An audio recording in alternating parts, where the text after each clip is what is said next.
되었다는 것을 말합니다. 여러분, 성경의 권위, 말씀의 권위를 인정하는 자에게는 저 같은 경우에는 세 가지로 나타납니다. 그 현상이 뭐냐면은 말씀의 권위를 인정하게 되니까 내 마음속에서 뭐가 나타나냐면요, 즐거운 마음이 나타나요. 기쁜 마음이 나타나요. 여러분, 그 경험해 보셨습니까? 말씀을 묵상하면서 계속 묵상하며 가는데 뭔지 모르게 내 안에서는요, 세상 모든 근심 걱정을 다 떨쳐버리고 오직 하나님의 기쁨만이 충만하게 채워지는 그런 것들 여러분들 경험해 보셨죠? 몇 분만에 경험하신 것 같아요. 말씀의 권위를 인정한다는 것은 말씀 속에서 하나님 이게 무엇, 하나님의 말씀이 무엇입니까? 라고 말씀을 깊이 있게 파고 들어가며 하나님 주신 것을 생명의 양식으로 묻고 그 생명의 양식을 계속해서 가다듬을 때 우리에게는 알지 못하는 기쁨이 충만하게 돼요. 그런데 이 기쁨은 어떤 것과도 바꿀 수 없고 비록 내가 이 환경 가운데 있다 할지라도 이 감격을 빼앗기고 싶지 않다라는 마음이 들더라고요. 두 번째로는 하나님의 말씀이 권위를 인정하는 그런 삶은요, 자기 정체성을 알게 돼요. 아, 맞구나. 나는 하나님의 자녀구나. 나는 하늘나라 백성이구나. 내 소속이 하늘나라구나. 그러면서요, 이 정체성이 회복되니까 뭐가 회복되냐면요, 나의 자존감이 회복되더라고요. 그래서 스펙도 없고 아무 백도 없는데도요, 어디를 가든지 쉽게 말하면 세상 말로 꿀리는 게 없어요. 저 같은 경우도 그래요. 하나님의 말씀을 갖고 있고 하나님의 말씀으로 저를 붙들어 주시니까 어딜 가든지 부끄럽지도 않고 어딜 가든지 담대하게 쓸 수 있고 어딜 가든지 하나도 부러운 것이 없더라는 것입니다. 이거 저만 느끼는 건가요? 여러분들도 똑같이 그런 걸 느끼리라 믿습니다. 아멘. 그리고 또 이 정체성과 내 자존감이 살아나니까 세 번째가 뭐가 있냐면요, 하나님 이제 오셔도 되는데요. 하나님, 내가 하나님 나라 가고 싶어요. 그렇다고 이 세상에 살기 싫다는 것 아니고요. 이 세상을 살아가면서도 하늘의 소망을 두고 가더라는 것이죠. 그러면서 말씀을 계속해서 묵상하면서 하나님이 이 땅에 나를 보내주신 목적이 무엇일까? 그런 생각을 하게 되더라는 것이에요. 우리 정체성과 우리의 자존감이 회복되니까 하늘나라를 소망하게 되고 그 하늘나라를 소망하게 되니까 이 땅에 보내주신 하나님의 목적이 뭔가 그것까지 생각하게 되더라는 것입니다. 여러분, 이처럼 말씀의 권위가 살아나면 제일 하나님 한 분만 살아납니다. 하나님께서 주시는 기쁨과 하나님께서 우리에게 주시는 정체성과 그리고 자신감과 그리고 또 하늘나라 소망은 우리의 것이 아니라 하나님의 것이고 그 하나님의 것은 곧 말씀으로 우리 가운데 계시기 때문에 역사하는 것입니다. 여러분, 1800년대 후반에 뉴욕에 아주 좋은 강사가 있었어요. 이분이 정말로 말씀을 전할 때마다 많은 사람들이 모입니다. 헨리 워드 비처라는 목사님이신데요. 이분은 어디 가든지 유명한 목사님이셨어요. 그래서 이분이 간다라고만 소식만 전해지면은 그 지역 사람들이 다 몰려서 예배를 드리기를 원합니다. 그러면서 그 말씀을 듣기를 갈망하고 소망을 합니다. 그런데 어느 지역에서 이제 그 목사님이 온다는 소식을 듣고 그 교회는 이제 많은 사람들이 이제 몰려들기 시작했습니다. 그리고 예배 시간이 다 되어 가는데 어느 날 보니까 아니 그 목사님이 아닌 거예요. 다른 목사님이 올라오는 거예요. 그래서 그 사람들은 실망하기 시작합니다. 그러면서 한 사람, 두 사람씩 교회 문을 열고 밖으로 나가게 됩니다. 그것을 보고 있던 강사 목사님이 이제 올라오셔서 특별한 광고 말씀을 드리겠습니다 라고 말씀하면서 여러분들이 기다리시는 헨리 워드 비처 목사님이 너무 심하게 감기 몸살로 인해서 오늘 참석하지 못했습니다. 그래서 부득불 제가 오늘 설교를 드립니다. 만약에 이 자리에 헨리 워드 비처 목사님을 예배하려고 오신 분들이 있다면 지금 나가신 분들 말고도 벌써 일어나셔서 나가시기 바랍니다. 헨리 비처 목사님을 예배하기를 원하신다면 여러분 이 자리에 잘못 오셨습니다. 오늘 예배를 받으시는 이는 성령님이고 하나님 한 분만이 예배를 받으십니다. 그러면서 일어나서 만약에 그 목사님을 바라보고 그 목사님을 예배하는 분이 있으면 나가세요 라고 말했더니 그 이후에 일어났던 일들은 성령께서 그 예배를 온전하게 주관해 주시면서 성령의 역사가 일어났다고 합니다. 여러분, 제가 왜 이런 말씀 드리는지 아시죠? 오늘 제목이 예배에 성공합시다. 여러분, 예배에 성공한다는 것 여러분 굉장히 어렵습니다. 예배에 성공한다는 것은 그 예배의 주체가 누구시고 또 예배를 받으시는 분이 누구신지에 대해서 명확하게 알지 못하면 우리는 그 예배를 온전하게 드릴 수가 없게 되지요. 시편 96편 8절의 말씀에는 여호와의 이름에 합당한 영광을 그에게 돌릴지어다. 여호와의 이름에 합당한 영광을 그에게 돌릴지어다. 여러분들 지금 오늘 하나님 이름에, 여호와의 이름에 합당한 영광을 가지고 오셨고 합당한 영광을 지금 주님 앞에 올려드리고 계십니까? 아니면은 여러분들 오늘 예배 가운데 참여하시면서 또 다른 생각으로 여러분들이 지금 사로잡혀 있습니까? 어떻습니까? 오직 하나님 한 분만 지금 보고 계시지요? 아멘. 제가 이렇게 물으면요 무조건 아멘 하셔야 된다고 했어요. 왜냐면은 우리 속에 누가 계시다고요? 성령님. 우리는 믿는 믿음 있기 때문에요. 믿음 안에 성령께서 우리 가운데 오셨고 성령께서 지금 우리를 탄식하면서 예배 가운데 우리를 끌고 가시거든요. 그러니 우리는 육체는 할 수 없이 성령을 따라가지 못하지만은 입술로 시인하고 그리고 또 하나님 앞에 고백하는 자가 되기를 바랍니다. 그래서 우리가 하나님 앞에 예배 드린다는 것은 가장 좋은 것, 하나님이 좋은 것, 하나님이 볼 때 좋은 것이에요. 우리가 좋은 것 말고요. 하나님이 보시기에 가장 좋은 것으로 하나님께서 받으시는 예배, 이것이 바로 합당한 예배거든요. 그래서 예배에 대해서 어느 누가 정의를 한 말씀이 있어요. 이건 성경 말씀은 아니고요. 어떤 사람이 정의를 했습니다. 예배는 진실로 인간이 하나님을 경배와 존귀와 찬송과 사랑과 복종을 받으시기에 합당한 분으로 믿음으로써 하나님께 모든 것을 돌려드리는 수단이다 라고 이렇게 말했어요. 그래서 예배라는 것은 우리가 예배를 보는 것이 아니라 모든 수단을 다 동원해서 하나님 앞에 주신 감사와 찬송을 하나님 앞에 돌려드리는 수단이 예배라는 것이죠. 그렇다면 오늘 여러분들이 올 주일날 이 예배만 예배가 아니라 우리가 살아가는 모든 일생을 통하여서 하나님 앞에 가장 좋은 것으로 올려드리는 수단이 예배란다면 우리 일생을 통해서 하나님 앞에 서 있고 참된 예배자가 될 줄 믿습니다. 여러분 오늘날 교회를 보면은 마땅히 예배를 드려야 함에도 불구하고 참 현실은 그렇지 못할 때가 많이 있습니다. 그러면서 예수님의 참된 복음으로 변화되지 못하고 안타깝게 자리만 지키고 있는 사람들이 있다는 것이죠. 우리 교회 말고요. 장담컨대 우리 교회 말고요. 그래서 이런 삶이라면 정말로 하나님 앞에 얼마나 안타까울까. 그런데 오늘 교회에서도 사람들이 듣기 싫어하고 또 교회에서 점점 잊혀져 버리는 말들이 있습니다. 말씀들이 있죠. 첫 번째로 뭐냐면은 하나님의 공의가 없어지고 있고 그리고 또 인간의 철저한 타락에 대한 선포가 없어지게 됩니다. 뿐만 아니라 예수님의 그 보혈의 피에 대한 것과 그리고 또 참된 회심의 본질에 대해서도 선포되지 않고 있다는 것입니다. 뿐만 아니라 구원의 확신에 대한 분명한 증거가 성경에 있음에도 불구하고 그 성경을 의지하지 않고 있는 것이 오늘날 그리스도인들의 모습이라는 것입니다. 여러분, 성경의 권위와 또 하나님을 인정하는 자는 하나님이 기뻐하시는 것 올려드리는 것이라고 했지요. 그렇다면 복음이라는 말씀은 우리가 듣기 좋은 말이 아니에요. 복음은 우리가 변화되어야 되고 또 우리가 완전한 죽음 속에서 생명으로 돌아왔다라는 사실을 우리로 하여금 알게 하는 것이 복음이에요. 그래서 하나님이 합당한 예배라는 것은 오늘 본문의 말씀 나와 있습니다. 1절 보겠습니다. 그러므로 형제들아 내가 하나님의 모든 자비하심으로 너희를 권하노니 너희 몸을 하나님이 기뻐하시는 거룩한 산 제사로 드리라. 이는 너희의 드릴 영적 예배니라. 그렇죠. 하나님께서 분명하게 무슨 예배를 드리냐면요. 산 제물을 드리라. 산 제사. 여기서 제사라고 번역되어 있지만 산 뇌물입니다. 제물입니다. 살아있는 제물로서 하나님 앞에 드리라라는 말씀이 있죠. 여러분 구약시대 때는 짐승들을 산채로 드리지 않았죠. 짐승들을 죽이고 그리고 각을 뜨고 그래서 완전하게 번제로 불살라버려서 향기를 받으신 분이 하나님이세요. 근데 오늘 이 시대에는 뭐라고 말씀하시냐면 산제물을 드리라. 어떤 산제물입니까? 너의 몸을 이라고 말씀하셨어요.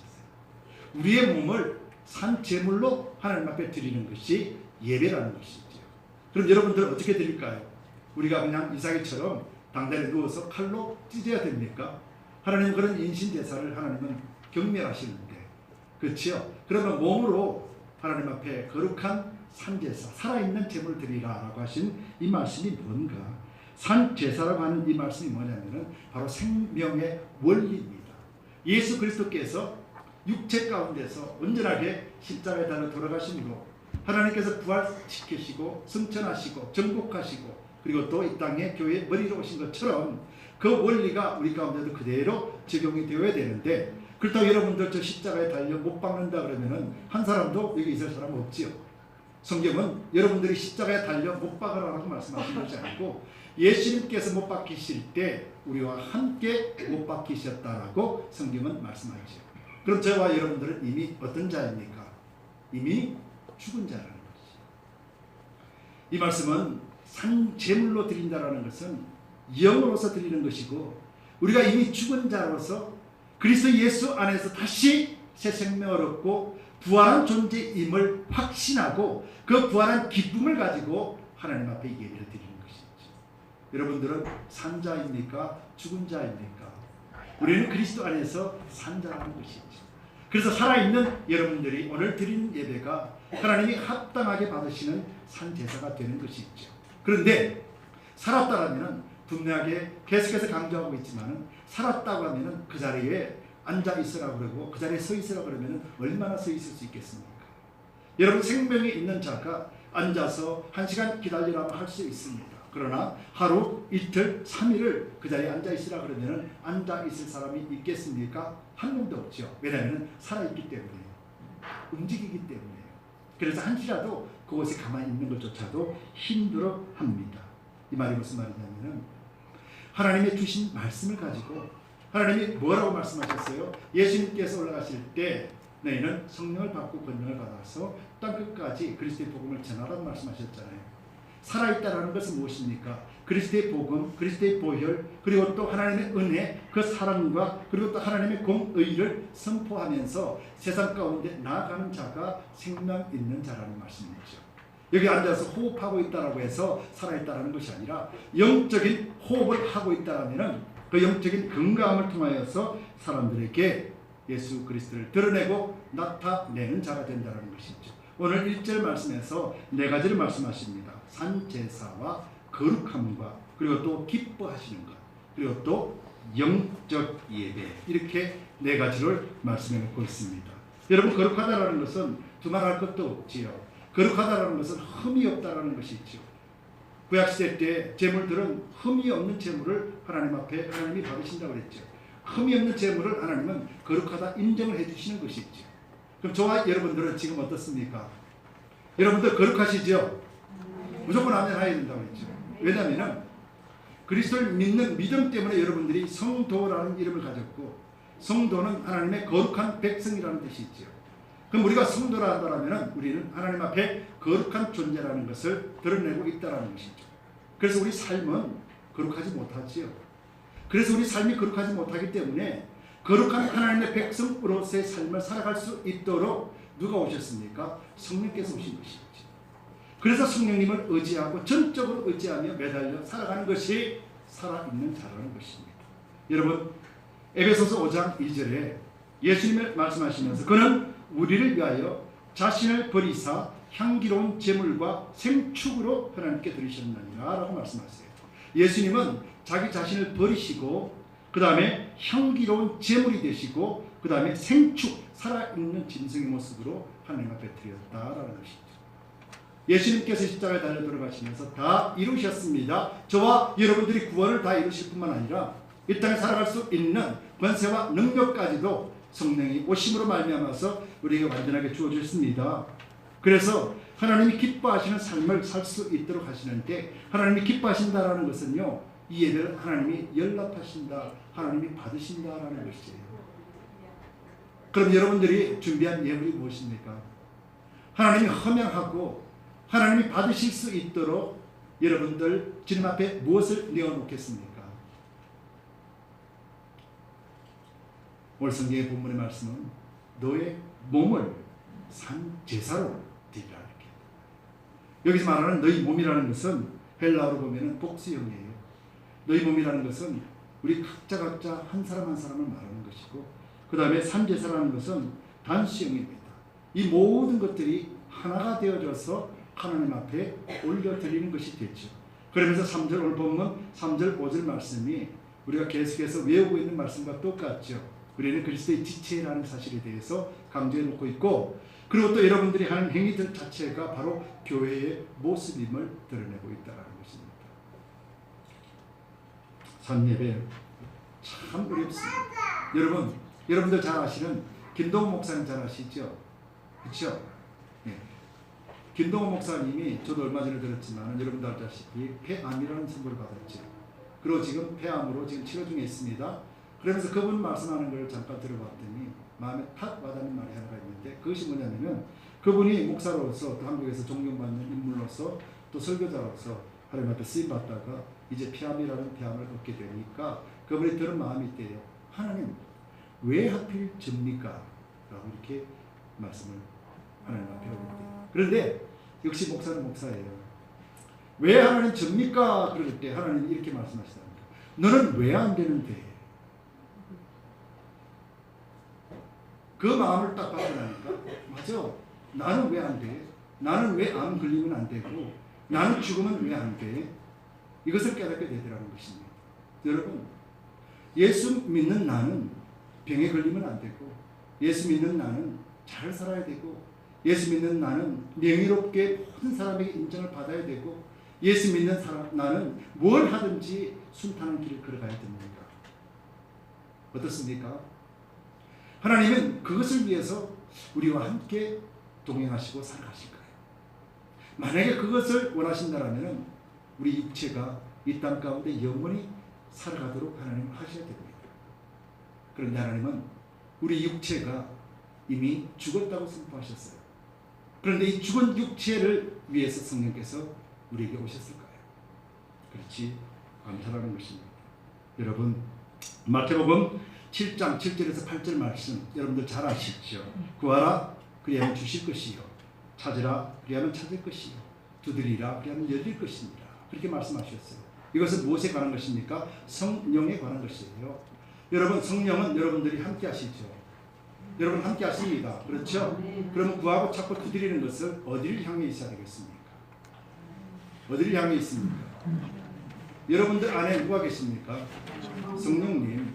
성령님 내 안에 계시면 여러분들 찾고 두드리고, 그리고 또 갈망하는 것이 어디를 향해 있어야 되겠습니까?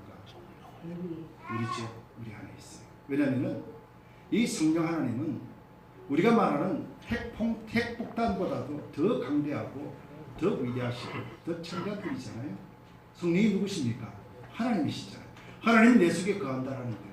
하나님이 이 죄 가운데 있는 죽을 수밖에 없는 존재 가운데 그에 주셨다라는 것이에요. 오늘도 찬송을 드리면서 말씀드렸잖아요. 오늘도 찬송 가사 속에서도 하나님이 우리에게 들어오셨다라는 거예요. 무엇 때문에요? 우리로 하여금 하늘의 백성이고 하나님의 자녀임을 알게 하여서 이 땅 위에 죽어가는 영혼들 위해 그 소식을 알게 하고 그들과 같이 하늘나라 백성으로서 영원한 안식 가운데 들어가게 하기 위하여 성령께서 우리 가운데 오셨다라는 것이에요. 그럼 여러분 안에 계시는 성령님이 힘이 없고 연약한 분이십니까? 어떻습니까? 내 안에 계시는 성령 하나님은 어떤 분이십니까? 과연 내가 물어도 대답 안 하는 분이시고, 내가 두드려도 문도 안 열어주시는 분이시고, 내가 갈망하는데도 응답도 안 하시는 성령님이십니까? 어떻습니까? 물을 꼭 갈급할 때마다, 구하고 찾고 두드릴 때마다 주신다고 약속하신 성령님이에요.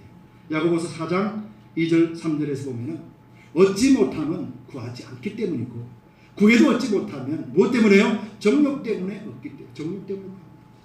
성령께서 우리 가운데 오신 것은 육체를 위해서 오신 것이 아니라 우리의 영원한 생명과 우리의 영성을 가지고 이 땅에서 하나님을 바라보고 참된 예배자로 살기 위하여 성령께서 우리 가운데 오셨다는 것입니다. 그리고 그 위대하신 하나님이 우리 속에 거하시는데 우리가 어디를 향해서 간구하고 우리가 어디를 바라보며 나아가야 되겠습니까?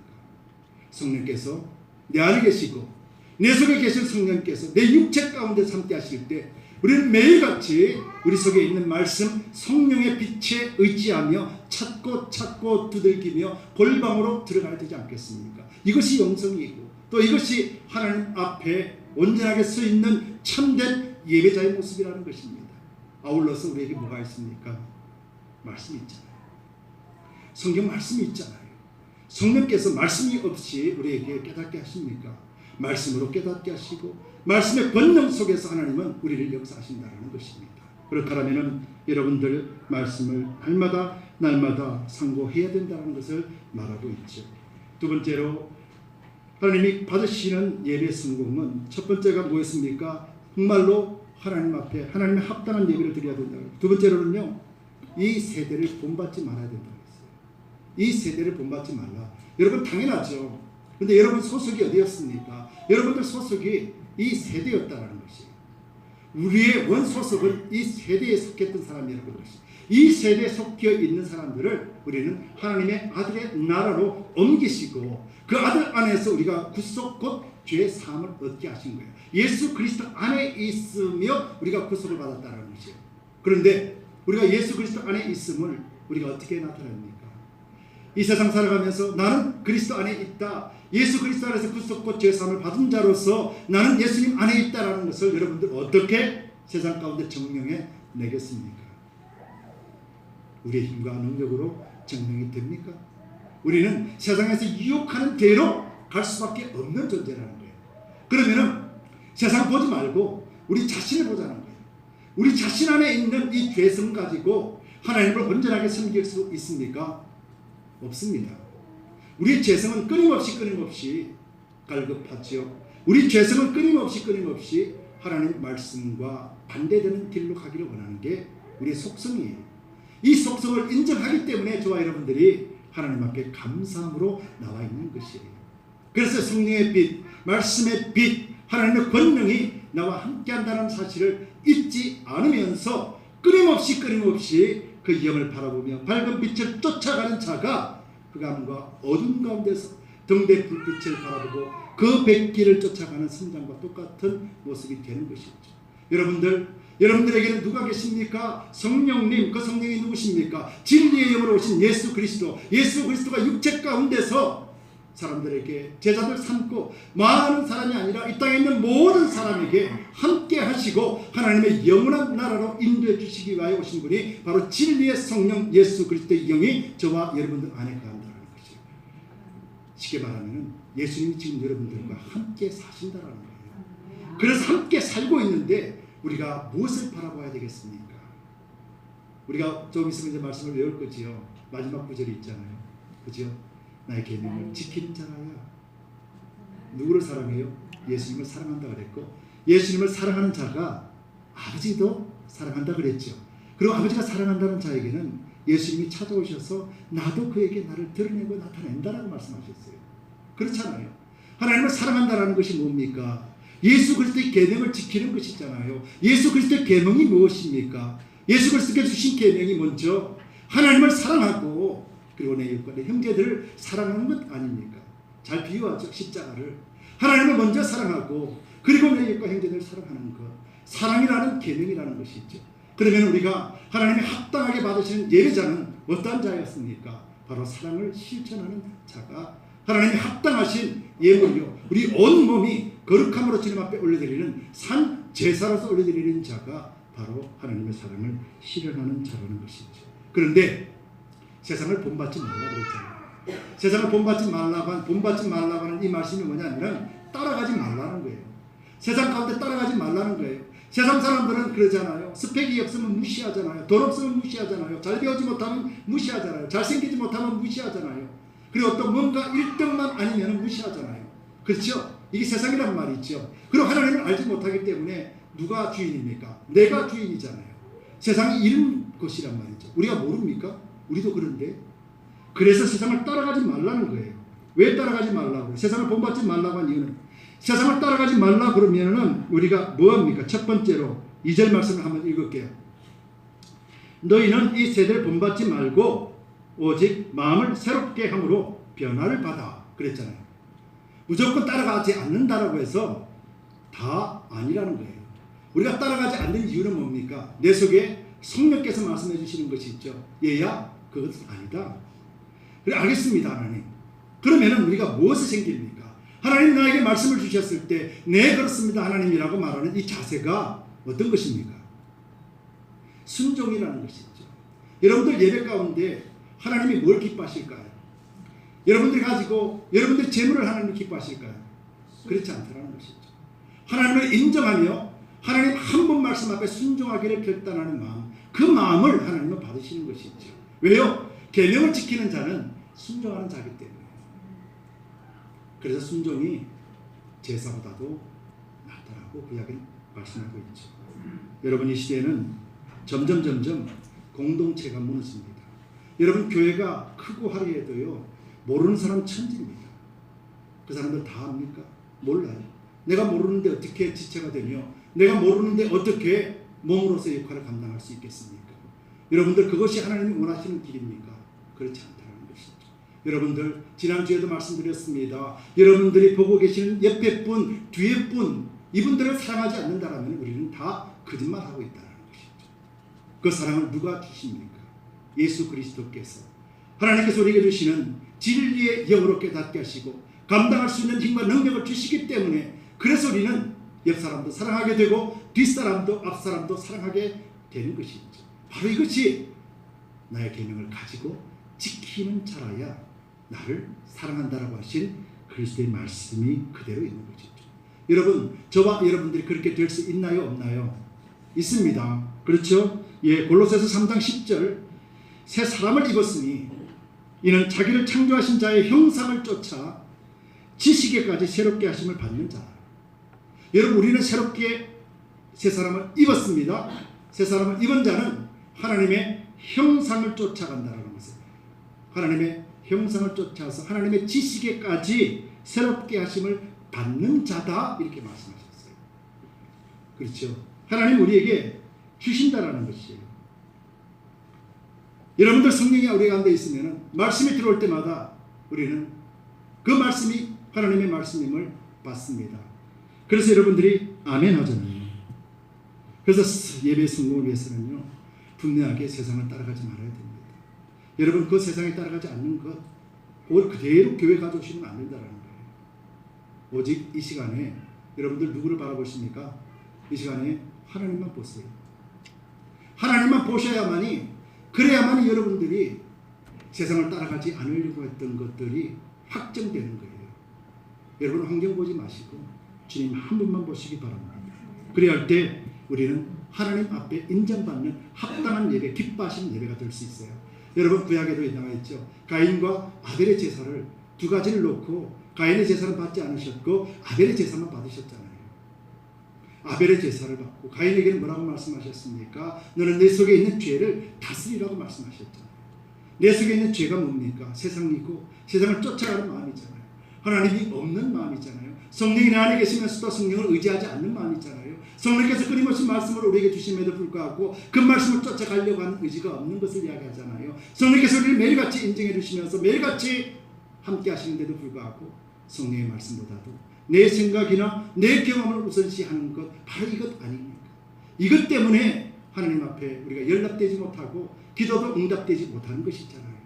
하나님은 약속하셨습니다. 약속의 하나님의 말씀은 조금도 변개치 아니하시고 끝까지 지켜내시는 분이 하나님이시라면, 저와 여러분들이 합당한 예배요, 이 세대를 본받지 말라고 하신 이 말씀을 지켜낼 때 우리는 하나님이 합당한 예배로 받으시는 거예요. 그럼 여러분들이 합당한 예배자가 되는 것이고, 참된 예배자, 성공적인 예배자는 성공적인 인생을 살 수밖에 없다는 것이죠. 왜요? 예배 주인이 하나님이시듯이 우리의 인생의 주인이 하나님이시기 때문에, 하나님은 거룩한 분이시기 때문에, 죄와 결탁하지 않으신 분이기 때문에, 그래서 우리가 이긴다는 것이죠.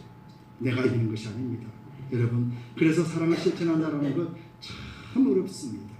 그래서 하나님이 받으시는 것은 우리의 물질이 아니라 하나님을 사랑하고 하나님 말씀대로 살아가겠습니다라고 하는 순종의 마음을 하나님이 기뻐 받으십니다.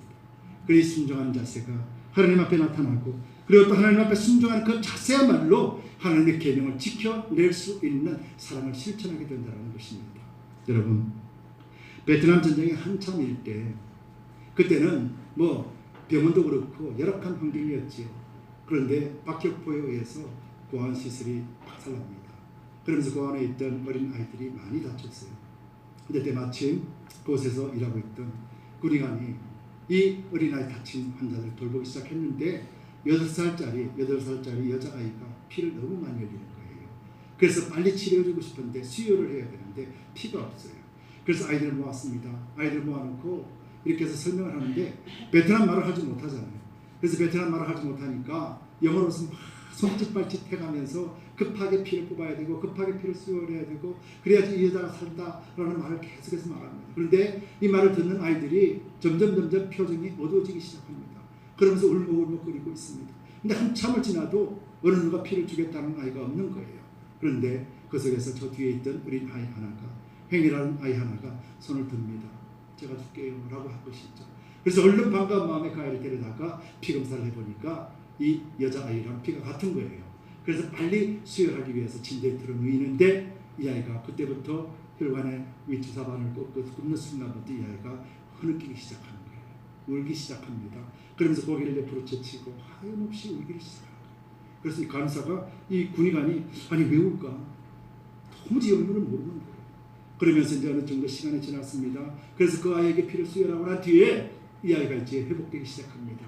그래서 그때 이제 베트남 사람 간호사가 이제 방문을 했습니다. 그 소식을 듣고 그래서 방문하는데 궁금한 거예요. 이 사람이 베트남 말을 모르기 때문에 저 아이가 왜 이렇게 울고 있는지 모르는 거예요. 그래서 그 간호사한테 물어봅니다. 저 아이가 이렇게 수혈하는데도 계속 울고 있고 그리고 말을 해도 대답지도 않고 그러는데 왜 그런지 이유를 좀 알아주세요 그랬답니다. 그래서 이 베트남 간호사가 그 행이라는 아이에게 찾아갑니다. 그러면서 찾아가고 난 뒤에 돌아옵니다.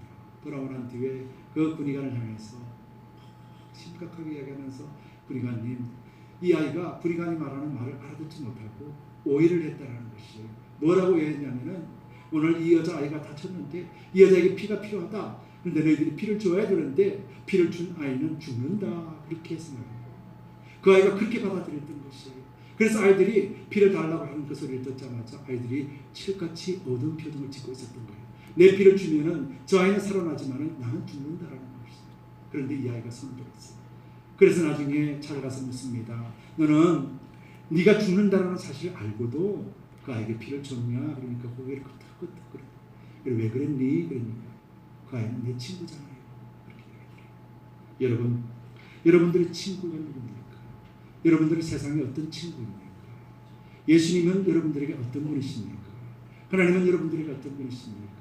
여러분, 이 아이는 오해에서 비롯되었지만은 자기가 죽는 것을 알면서도 피를 뽑아가는 그 과정 속에서 자기는 이제 죽는구나라는 그런 마음의 고통을 안고 있으면서도 아무에게도 말하지 못하고 눈물만 흘렸던 그 아이의 심정이 예수 그리스도의 심정 아닐까요? 저와 여러분들은 사람들에게 무엇을 주기를 원하십니까? 여러분들이 가지고 있는 것이 무엇입니까? 여러분들 것으로 주려고 하면은 매번마다 실패할 수밖에 없습니다. 그러나 그리스도께서 나에게 주신 것, 바로 이 생명 가운데 있는 이 생명을 우리가 전해줄 때 이 생명은 끊임없이 우리에게 공급되어질 것이고 우리가 차고 흔들어 넘치겠다고 약속하신 그 말씀들이 그대로 우리 삶 가운데 적용되어질 것입니다. 여러분, 하나님이 기뻐하시는 참된 예배가 회복되어야 됩니다. 하나님이 제일 주요 예수 그리스도 한 분만을 섬기는 그런 복된 예배가 회복되어야 됩니다. 그 회복되기 위해서는 예수 그리스도의 말씀과 성령 하나님의 권능과 하나님의 친히 이끌어 가심을 인정하는 순종하는 믿음 가운데 출발되어진다는 사실 여러분들 잊지 마시기 바랍니다. 우리의 생각과 우리의 모든 것들, 경험들 너무도 소중합니다. 그러나 참된 예배자 안에는 예수 그리스도 한 분만이면 만족합니다. 여러분들 잊지 마시고 기억하시기 바랍니다. 우리 함께 기도해 보겠습니다. 기도할 때 우리가 정말로 합당한 예배, 이 세대를 본받지 않는 그런 행위를 통하여서 하나님이 기뻐하시는 그 예배를 지켜내기를 원합니다.